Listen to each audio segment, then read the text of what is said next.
कैरीचं लोणचं बनवण्यासाठी कैरी कट करून स्वच्छ धुवून उन्हाला सुकवून घ्यायचे. सुकल्यानंतर टोपल्यात काढायचं आणि त्यामध्ये टाकायचं मोहरीची डाळ टाकायची भाजून घेतलेली. सोबतच अख्खी मोहरी भाजून घ्यायची आणि मोहरीची पावडर करायची आणि ते पण कैरीच्या फोडीमध्ये मिक्स करायचं. मेथी घ्यायची. मेथी भाजत असताना त्यामध्ये दालचिनी, लवंग, मिरे टाकायचं आणि थोडासा हिंग टाकायचं. छान असं भाजून घ्यायचं आणि पावडर तयार करून कैरीच्या फोडीमध्ये टाकायचं. सोबतच ठेचलेला लसूण टाकायचा आणि अंबारी लाल तिखट टाकायचं कलरसाठी. आपल्या घरातलं साधं तिखट असतं मीठ घालून वाटलेलं, ते पण तिखट टाकायचं. तिखट मीठ तुम्ही तुमच्या आवडीप्रमाणे टाका.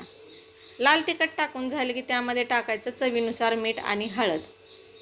आणि हळद टाकून झाले की सर्व कोरडे मसाले आपल्याला कैरीला लावून घ्यायचे, ती मिक्स करून घ्यायचं आहे. बाजूला तेल गरम करायला ठेवायचं आणि तेल थंड झाले की आपल्याला या कैरीच्या फोडीमध्ये ओतून घ्यायचं आहे.